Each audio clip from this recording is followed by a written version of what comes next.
नमस्कार दोस्तों, मैं रोहन शर्मा स्वागत करता हूं सभी का आपके अपने चैनल मार्केट एस्ट्रोलॉजी में।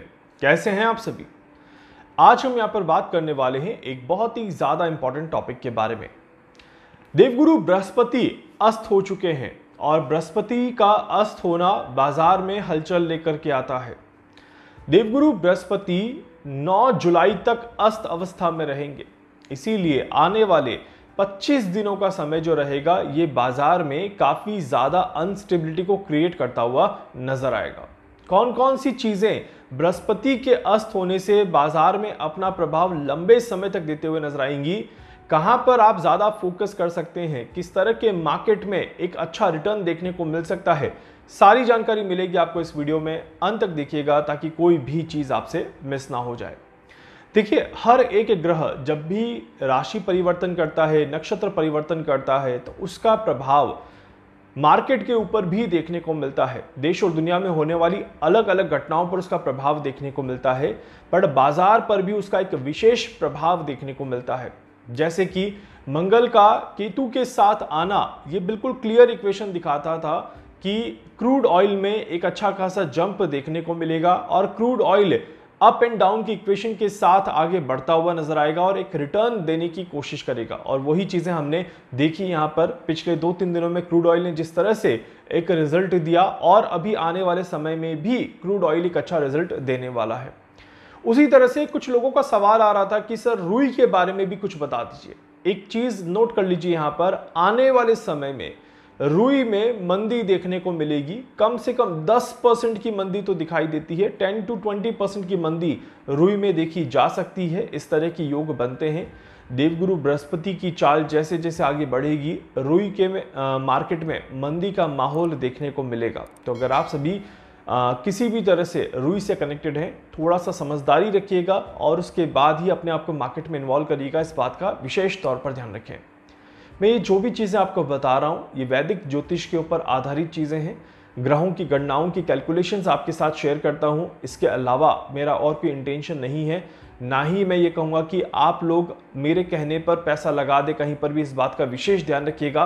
आपकी अपनी समझदारी, आपका अपना ज्ञान आपके साथ होना चाहिए, तभी जाकर के आप अपने काम को आगे करें। मेरे वीडियो से आप सिर्फ दिशा निर्देश ले सकते हैं, गाइडेंस ले सकते हैं, एक नॉलेज ले सकते हैं और उस नॉलेज को कहां कैसे इस्तेमाल करना है ये चॉइस आपकी है।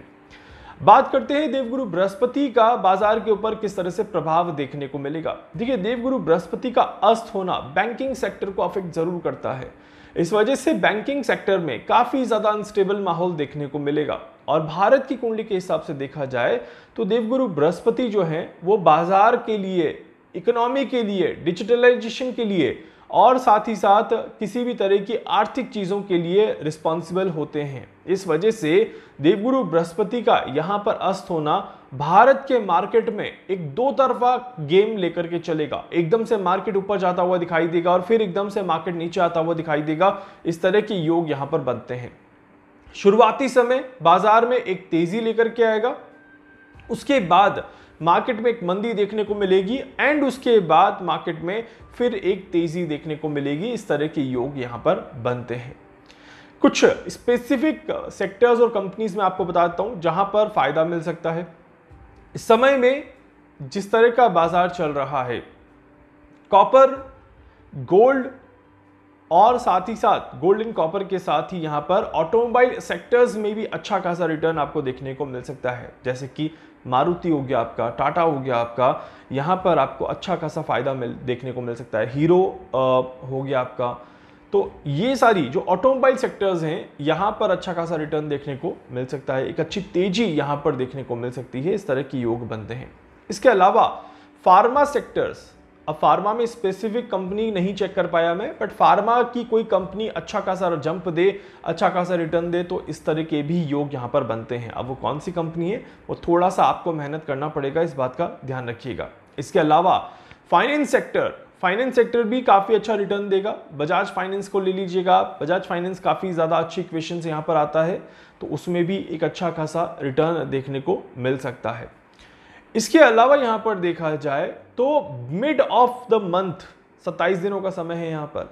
इसमें मिड ऑफ द मंथ की अगर हम बात करें, इन 27 दिनों में बीच का जो समय रहेगा, शुरुआत के 5 दिन के बाद और अंत के 10 दिन के पहले का जो समय रहेगा वहां पर बाजार में थोड़ी सी डाउन ट्रेंड की इक्वेशन यहां पर देखने को मिलेगी। मतलब कि 15 तारीख के बाद 15th ऑफ जून से लेकर के 25th ऑफ जून तक के बीच का समय जो रहेगा थोड़ा सा संभल के चलना है।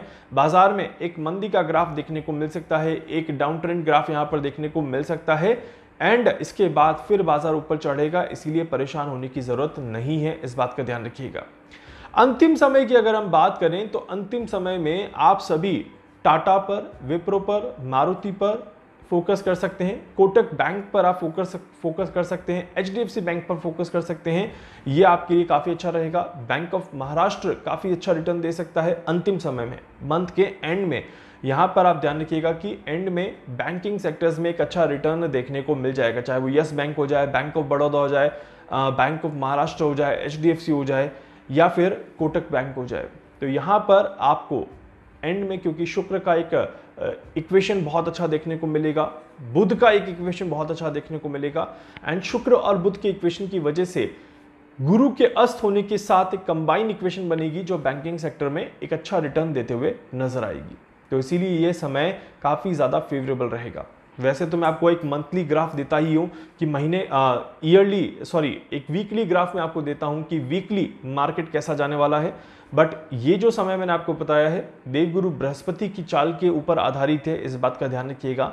तो आने वाले इन दिनों में आप अभी से प्लान करके चल सकते हैं कि एंड में जब मार्केट एंड होगा 25 जून के बाद का समय जो रहेगा वहां पर आपको कैसे रिटर्न निकालने हैं, किन चीज़ों पर फोकस करना है, क्योंकि 25 जून से लेकर के 9 जुलाई तक के बीच में एक अप ग्राफ मार्केट का देखने को मिल सकता है। 1-2 दिन आगे पीछे हो सकते हैं, इस बात का ध्यान रखिएगा, बट मैं ओवरऑल बात कर रहा हूं कि इस लेयर में अगर हम देखें तो बाजार में एक अच्छी खासी तेजी यहां पर देखने को मिल सकती है। गोल्ड के ऊपर भी बहुत सारे लोग सवाल कर रहे हैं कि गोल्ड अब और कितना ऊपर जाएगा। देखिए, गोल्ड का ऊपर जाना बिल्कुल इक्वेशन में था और यहां पर गोल्ड भी थोड़ा सा वापस नीचे आएगा, 95 से नीचे आना चाहिए गोल्ड एक बार, इस तरह के योग तो दिखाई देते हैं। और जब 95 टच करेगा तब मैं आपको बताऊंगा कि और कितना ये नीचे जाएगा। चांदी 1 लाख के ऊपर जानी थी और 1,05,000 के आसपास चांदी टच कर गई, ये बहुत ज़्यादा हाई चली गई, ऑल टाइम हाई जिसको हम कहते हैं। तो चांदी भी यहाँ पर एक बैलेंस क्रिएट करेगी अभी, उसके बाद हल्का सा डाउन एंड देन एक बड़ा जंप यहाँ पर चांदी में फिर से देखने को मिल सकता है, इस तरह की इक्वेशंस आती हैं। तो सोने के ऊपर और चांदी के ऊपर कुछ और कैलकुलेशंस मैं कर रहा हूं जो बहुत जल्दी आप सभी के साथ शेयर करूंगा। थोड़ा समय ज़्यादा लगता है इसको कैलकुलेट करने में, इसी वजह से आप तक डिटेल्स पहुंचने में थोड़ी सी डिले हो जाती है, बट कोशिश करूंगा कि डेली का मार्केट भी आपको बताऊं और थोड़े और वेरिएशंस के साथ आपको इन्फॉर्मेशन दूं, ताकि आप सभी अपने आप को हर तरह के नुकसान से बचाने की कोशिश जरूर कर पाएं। वीडियो को लाइक कर दीजिएगा, चैनल को सब्सक्राइब कर दीजिएगा, बेल आइकन पे जरूर से क्लिक करिएगा। कुछ भी पूछना चाहते हैं, जानना चाहते हैं, अपने बारे में कुछ भी समझना चाहते हैं, आप मुझसे संपर्क कर सकते हैं। मैं पूरी कोशिश करूंगा आप सभी की हर संभव मदद यहां पर कर सकूं। धन्यवाद।